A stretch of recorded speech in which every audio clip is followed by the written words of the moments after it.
máa fi pamọ́ fún yín mọ́ òtítọ́ ni màá máa sọ fún yín nítorí wípé ẹ ti tẹ̀lé Ìyábọ̀ Òjó unknowingly to some of you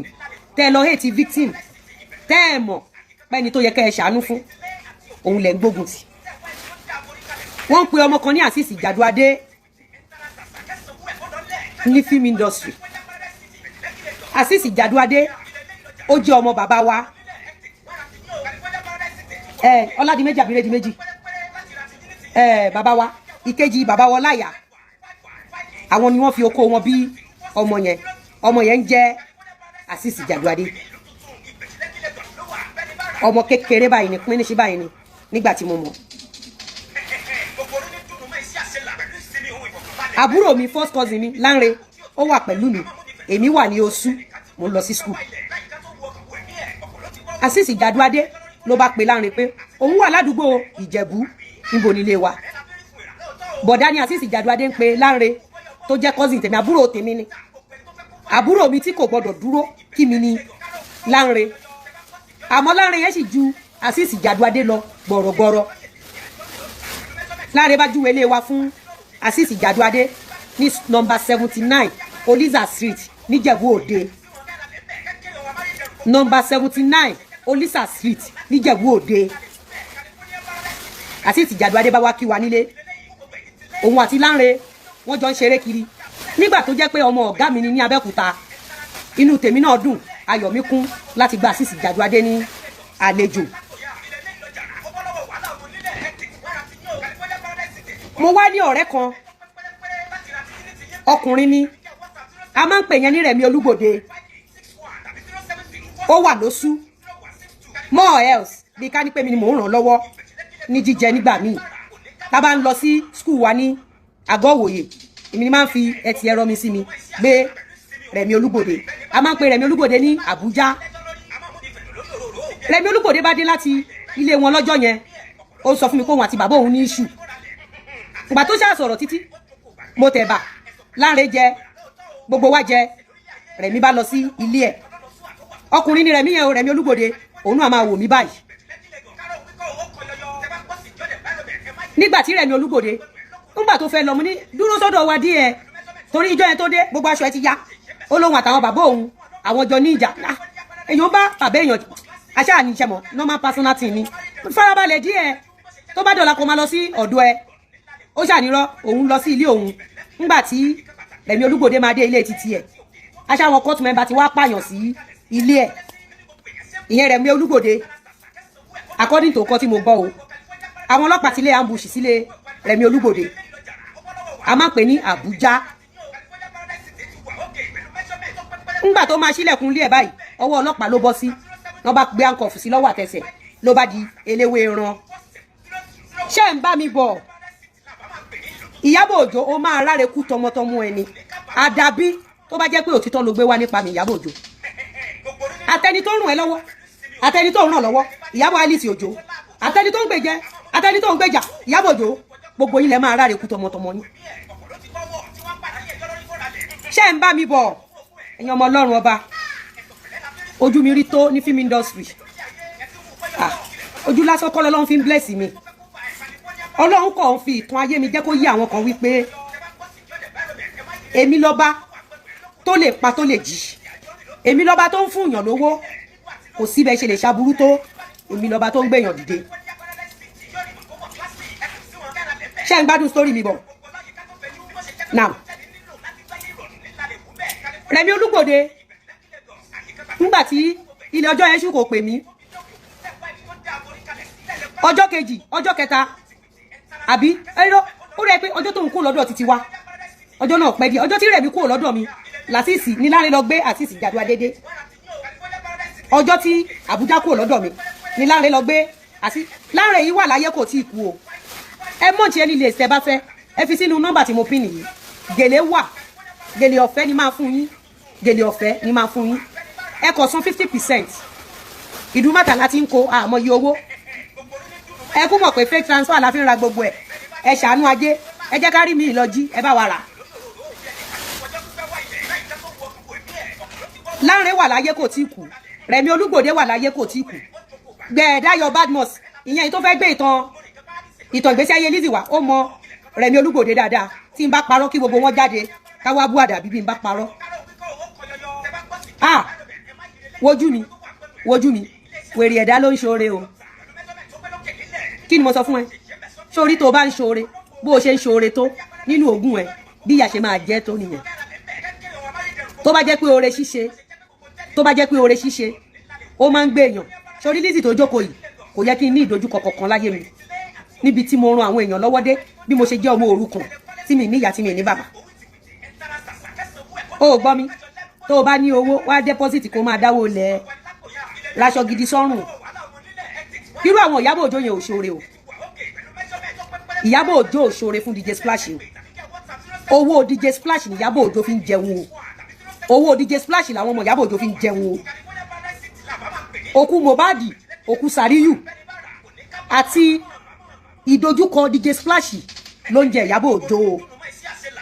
òun ni mo ṣe sọ fún ẹ pé kó tó ṣépè fún DJ Splash yìí táwọn ọmọ ẹ lè forí gbé ni kó o ṣe o ṣé o mọ̀ pé ogun ní í ṣí ní mú èpè kì í ṣì yànjà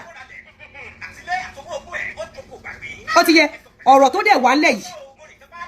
ọ̀rọ̀ òkú ọ̀run ni o so nǹkan tó o bá lè fi orí àwọn ọmọ ẹ gbé òun ni kó o páàkì sílẹ̀ ọkùnrin ni obìnrin ni ọmọdé ni àgbà ni tó bá fi lè ṣépè fún DJ Splash Àdàbí tó bá jẹ́ pé òtítọ́ ni Ìyábọ̀ Òjó gbé wá àmọ́ tó bá jẹ́ pé irọ́ ni Ìyábọ̀ Òjó gbé wá tẹ́ tún wá ń ṣe èpè fún DJ Splash bẹ́ẹ̀ bá bí gba ọmọ gbogbo yín tẹ́ bá ṣépè fún DJ Splash ẹ mọ sáré gbogbo àwọn ọmọ yín Àdàbí tó bá jẹ́ pé òtítọ́ ni Ìyábọ̀ Òjó gbé wá nípa DJ Splash Àdàbí tó bá jẹ́ pé òtítọ́ ni Ìyábọ̀ Òjó gbé wá nípa Lizzy Anjorin Àdàbí tó bá jẹ́ pé òtítọ́ ni Ìyábọ̀ Òjó gbé wá nípa Naira Marley àti Sam Larry Àdàbí jẹ́ òjèpè àwọ̀lẹ́sùn ni mò ń pè yìí ẹ gbọ́ mi story mi tí mò ń bá bọ̀ ẹjọ́ àwọn mélòó ló wò wá àti di mélòó báyìí ló bá pè mí ní ọjọ́ kẹta ẹ̀ ló ta lélẹ́yìí ó ní I'm a police officer from Eléwéran police station Abẹ́òkúta Eléwéran police station l'Abẹ́òkúta kẹ́ ó ní I have with me here Rẹ̀mí Olúgbòde he said he just left your house 3 days ago we will be expecting you at Eléwéran police station to come and give us what happened Rẹ̀mí kẹ̀dẹ̀ ní bí kò lẹ́bí kò lá ó lẹ́bí ó lára o ṣùgbọ́n ọmọ tó yà pátá ni èmi ni bí ìyá àti bàbá ẹ̀ ní school tó ń lọ gan èmi ni mò ń fún ní courage àti wọn bá nǹkan tí agbára mi bá ká ní oúnjẹ àti wọn bá kọ́ ìsì díẹ̀díẹ̀ tó lè fi mú ara dúró mo bá gbéra ó dé Abẹ́òkúta l'Eléwéran mo bá mú kọ́kọ́rọ́ ilé mi mo fún Lánre àti Azeez Jàdúadé àwọn náà wà nílé mo lọ sí Eléwéran yẹn ó dà pé mo dé lálẹ́ àbí mo dé lọ́jọ́ kejì mo ṣáà make sure wípé mo secure release Rẹ̀mí Olúgbòde àwọn ọlọ́pàá hand over Rẹ̀mí Olúgbòde fún mi wọ́n gba kí lorúkọ ẹ̀mí student ID card mi wọ́n gba gbogbo nǹkan tó yẹ kán gbà mo mówó nínú ogún mi mo fi béèlì Rẹ̀mí Olúgbòde ó dà pé wọ́n wá release ẹ̀ fún mi níjọ́ yẹn àbọ̀ ní kí n máa lọ́dà èmi àti Rẹ̀mí Olúgbòde láṣàjọ dé Ìjẹ̀bú Òde ó dà pé bóyá wá bá mi ni o àbọ̀ release ẹ̀ fún mi bó èmi ni mo secure release Rẹ̀mí Olúgbòde nígbà tí mo máa dé ilé tí mo fi Azeez Jàdúadé àti Lánre cousin mi bàbá tó bí Lánre ló tẹ̀lé ìyá tèmi bàbá Lánre àti màmá tèmi ọmọ ìyá ọmọ bàbá ni wọ́n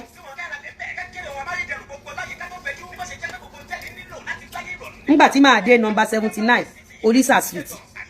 Azeez ti disappear pẹ̀lú gbogbo góòlù tí mo ń ta Azeez Jàdúadé ó ti disappear pẹ̀lú gbogbo góòlù tí mo ń ta Lánre bá bẹ̀rẹ̀ sí ní pò rìdàrìdà la bá bẹ̀rẹ̀ sí ní wá Azeez Jàdúadé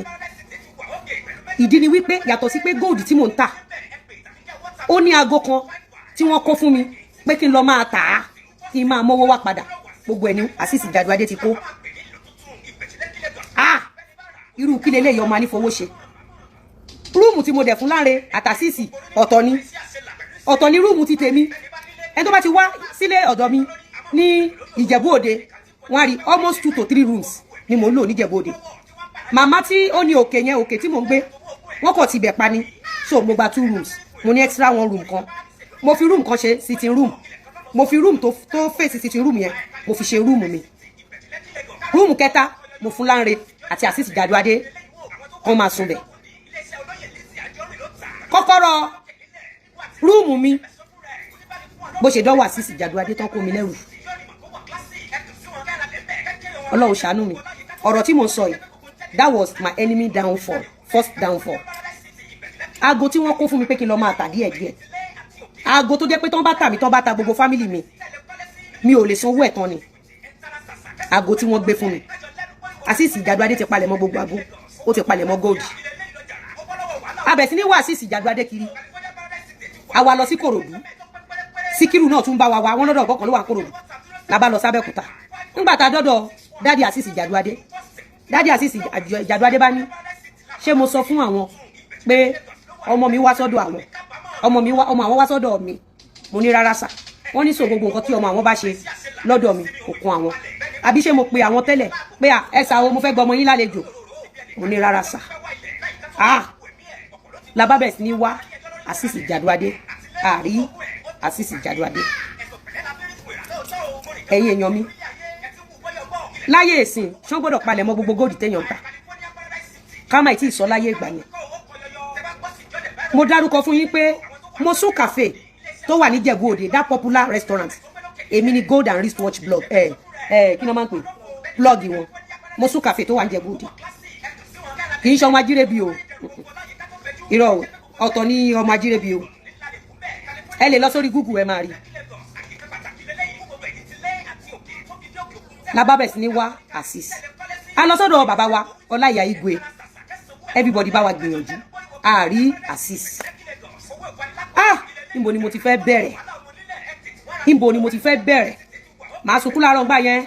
lọ́sàn-án, lálẹ́. àwọn tó kó aago fún mi mo wá lọ bá wọn, báyìí kàṣà báyìí káwòdì. wọ́n ní iye òdọ́dọ̀ àwọn aago táwọn kó fún mi náà, àwọn náà lọ́gàá, àfi kí n lọ wá owó wá. lọ́rọ̀ kan ṣá mo bẹ̀rẹ̀ sí ní wá dá owó yẹn, mo bẹ̀rẹ̀ sí ní dá, mo bẹ̀rẹ̀ sí ní dá, mo bẹ̀rẹ̀ sí ní dá. bí gold business mi ó ṣe forí ṣánpọ́n nìyẹn. tẹ́ bá máa rántí mi dáadáa nígbà yẹn nínú àwọn Yorùbá fi mi tẹ́ máa ń wò, ẹ rí i pé mo máa ń lo gold oní figure 8, mo máa lo padlock, mo máa lo kọ́kọ́rọ́ ẹ̀, gbogbo ẹ̀ ní Azeez Jàdùadé kó.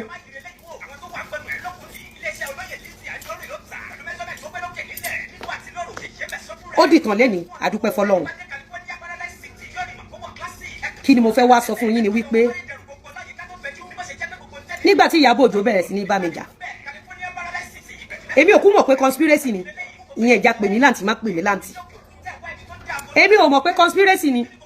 Ìyábọ̀ Òjó àfi tí ò bá sí Ọlọ́run mọ́, tí Ọlọ́run bá wà Ìyábọ̀, gbogbo ohun tó ń pẹ́ lẹ́rìn ló máa bànújẹ́ àti kú òjijì fún ẹ. àdàbí Ìyábọ̀ Òjó tí ọwọ́ ẹ bá mọ́ lókù. fast forward sígbà tí wọ́n bá èmi àti olórí burúkú Ìyábọ̀ Òjó tó máa mọ sàárè ọmọ ẹ̀. fast forward to ìgbà tí wọ́n bá wa parí ìjà, bàbá Àjàlá bá pè wá sẹ́yìn. kí ló fàjà, kí ló fàjà? a ò dùn ní wọ́n pè mí sẹ́yìn, a ò dùn lóhun wọ́n pòun náà sẹ́yìn.